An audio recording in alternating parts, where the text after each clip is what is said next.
Welcome to another episode of Chopstick Travel. I'm Luke. And I'm Sabrina. And today we are in Kaohsiung, southern Taiwan. We have an exciting episode for you today. We've made tons of videos in this amazing city and it is packed with some incredibly delicious street food. But today we are heading about an hour outside of the city to a rural community called Qishan.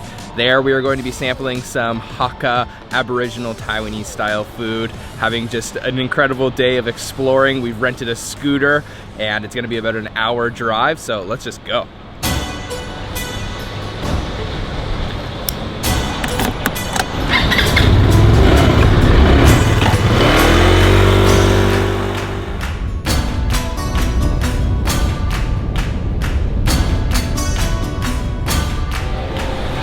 All right, so that was about an hour and a half drive from downtown Kaohsiung to Qishan, where we are now. So this is our first time here. The main area of town is centered around this old street. So it's sort of this Japanese era buildings, lots of shop fronts and lots of street food. So we are starving. It's still pretty early, only about 10 a.m. So we're gonna head to find some breakfast along the Qishan Old Street.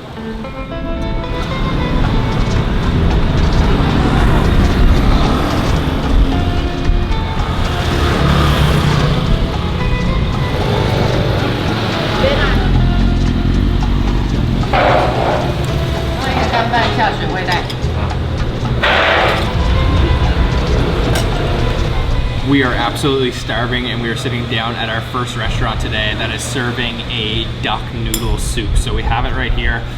It's made with a special herb called wild celery, and it's a medicinal herb, very popular here in Taiwan, and also lots of noodles in here, thin noodles, and then a big chunk of duck meat. And you can see that the broth is actually quite like brown and a little bit oily. So let me just start by trying this broth. That is quite a common flavor that you're going to taste here in Taiwan when you're eating these really traditional foods. So it's a little bit almost anise and a little bit almost cinnamony. You can definitely tell that there's some medicinal properties. So let's try some of these noodles now. These are actually very thin noodles. Let's try them.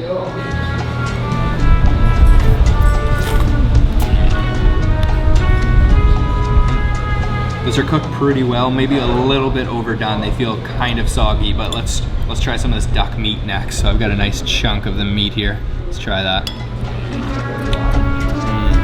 Oh, just that natural duck sort of oiliness, but then it's infused with the flavor of that broth.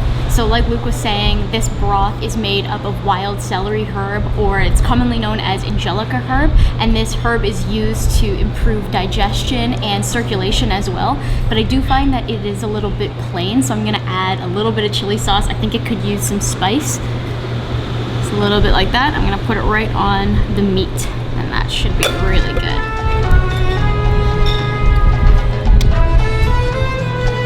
Oh yeah, duck meat is so good with that chili sauce.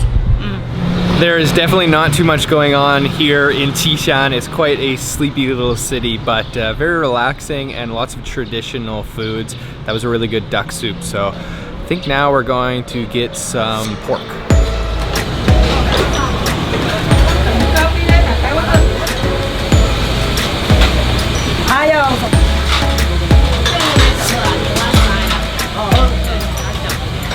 We are here at our next place, and I would tell you the name, but I don't know it because they don't have a sign, but it is extremely famous, very, very busy. We are sitting counter side, so you can see they're preparing all the food right here. Really cool atmosphere. So we have two different dishes. The first one is their specialty, which is the hong cao ro, which is red yeast pork, and it looks super crispy, almost like there is like crispy rice, like puffed rice, I mean, on the outside. I don't think it is though. I think it's just been deep fried in a batter. And then over here we've got like a simple noodles. I think these are just blanched noodles with some sauce. So I gotta start with this hong cao ro, the red yeast pork though. It's also been served with a sauce. So it looks like a little bit of a sweet sauce and a little bit of a chili. Wow. That is extremely crunchy. The texture of that red yeast pork is the most crunchy thing I think maybe I've ever eaten. The outside of it is like almost hard, like an eggshell on the outside, but then super, super tender pork on the inside. So let's try some of these noodles next here. Yeah, pretty good. Definitely not the best noodles I've ever had. They're very soft. It almost reminds me of like Jollibee spaghetti because they're quite sweet, and the noodles are kind of feel overcooked. This red yeast pork, the Hong Chao roe. Just look at that. That is honestly the crispiest, crunchiest thing that I've ever had deep fried. Go for one more. Oh man, that is seriously good. What do you think, Sabrina? Does it remind you of Jollibee spaghetti at all? It's I can see what you're going for there. It's not too sweet, but a little sweet, yeah. So this place is super cool. Cool atmosphere. Yeah, I mean, the locals are gathered here. It is super packed out. It's the middle of the week, and this little shop is so tiny, so everybody has to kind of cramp up on this like little bar side. Yeah. Wow, that was actually really, really good. Very, very local spot and very traditional. That was awesome. We're quite full though. I think we're gonna go check out some of the sights of Qishan now.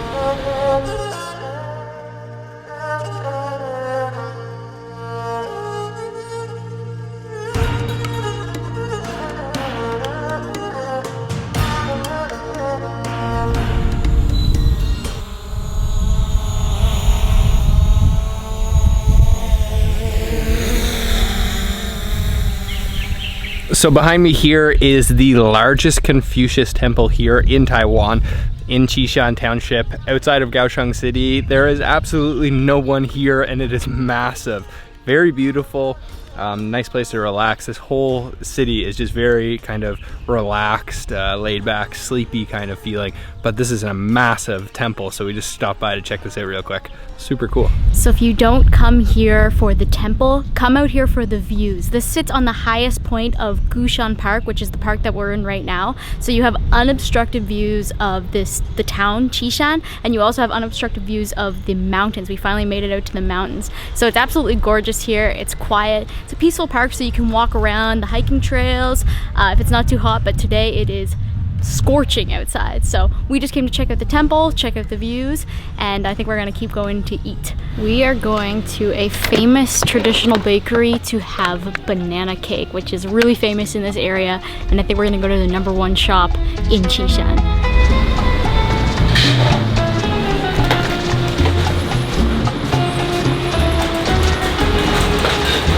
We have ourselves the banana cake or banana bread, whatever you want to call it. This is one of my all-time favorite desserts, and the best one that I've ever had was in Johor Bahru, Malaysia. So we'll see how this one compares. Qishan is famous for their bananas, so I'm excited to try it. Let's try it.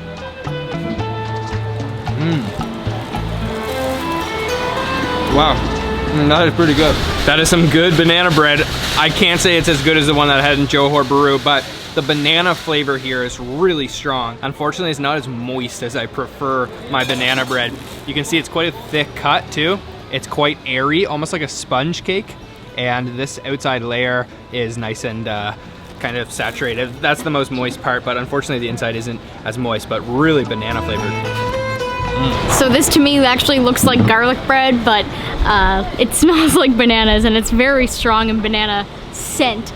This store is really interesting. It's actually a traditional bakery, but it's kind of becoming more modern, and they're kind of coming up with different creations. They're also famous for these cream puffs that they have. I'm gonna give this banana bread a try now. So we have one more stop to make before we are finished with our tour here of Qishan. We're actually heading outside of Qishan itself to a place called Meinong, and that is a Hakka Aboriginal community, and there is another noodle dish that we want to try. So we're going on a little bit of a noodle tour today, but let's go.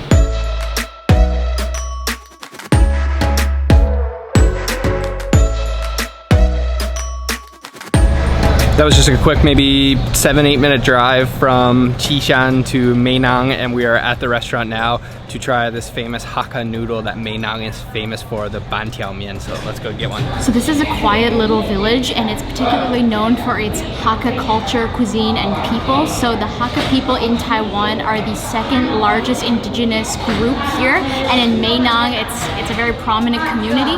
And the bowl that we're having right now is a broad rice noodle, and it's actually coming right now.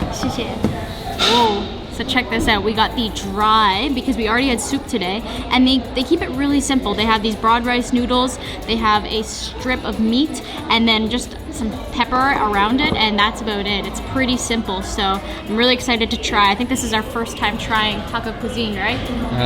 Yeah. I think so. At least this kind of dish. I've never seen this dish before. Yeah, this is like southern Hakka. This is pickled winter melon, so it's a popular Hakka ingredient. There's only a couple strips of pork on here, but I definitely have to mix this up because I can see down at the bottom that we have some stuff hiding. So let me kind of mix this around a little bit. You can see some bean sprouts in there. I can see some green onions, and it just smells sort of white pepper and almost of 5 spice. And I'm really excited to see what this tastes like with that pickled winter melon. Really interesting ingredient that you definitely don't find normally in Taiwanese noodle dishes.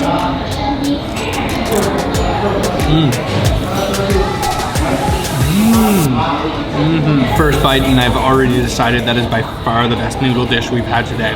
Those noodles are incredible. They are thick but flat at the same time, and they have such an incredible chewiness to them. And then that pickled winter melon almost has like a sweetness, and then the savoriness comes from the little bit of broth, soup broth that is at the bottom. Crunchy, crisp bean sprouts. It's quite fragrant, and I think there must be a little bit of sesame oil in there because it almost has a little bit of a nuttiness to it.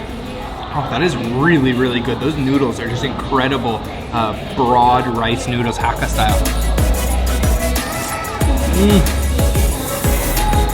I'm gonna try to get a bite with like a couple different things on it.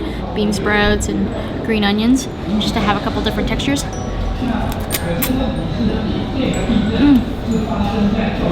I love when the noodles are so thick, but there's some crunchiness from the bean sprouts. That's amazing. Really good flavor, but very simple. That was really surprisingly good. A humble little restaurant in this tiny little village. There's so much to eat here in the outskirts of Kaohsiung. You really need to rent a scooter and then go explore the countryside. We are stuffed though after all of these noodles this morning, so I think it's time for dessert.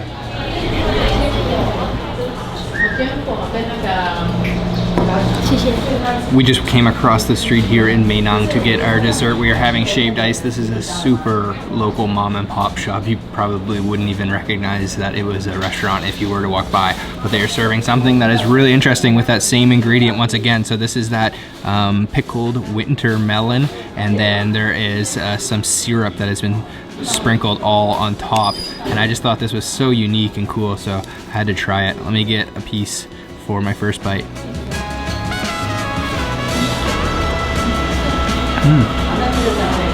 The flavor reminds me of a pickled plum or a dried plum, and the texture is very almost slimy, and the whole ice has been coated in the juice from that pickled winter melon, so what the winter melon has been pickled in, but it is quite sweet, like very, very sweet. So I imagine there's quite a bit of sugar in the pickle mixture that they are pickling that winter melon in.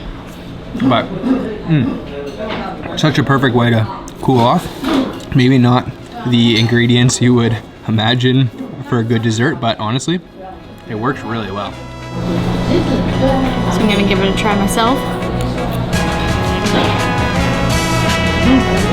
It's interesting that this ingredient, I don't think we've ever had it before, and we come out to this little village and we now have had it in a lunch bowl, a noodle bowl, and we've also had it in this dessert. So it's a very versatile ingredient, and it's pretty unique. You don't see it very much here in Taiwan, but it's here a lot in Meinong. That seriously just dropped my body temperature by, I don't know, a lot. I feel really, really good after that. That was perfect.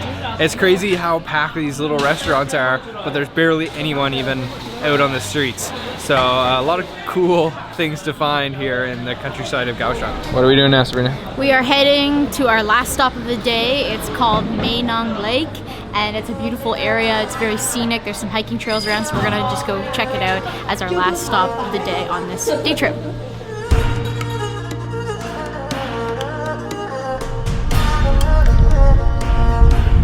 So Meinong Lake is used as a reservoir for the local people here in this village, and it's also used as irrigation for a lot of the rice paddy fields that surround this lake. It's a very agriculturally rich area, and the lake is gorgeous. It's really quiet out here. There's hardly anybody out here, and behind me you can see kind of like this pavilion, so you can come out here, you can walk around the lake, you can bike around the lake, and just take in all the beautiful views. There's tons of mountains out here. The air is clean. It is gorgeous out here. So I'm glad we did stop here as our last stop on this day trip out of Kaohsiung City. Luke is just here flying the drone. What do you see?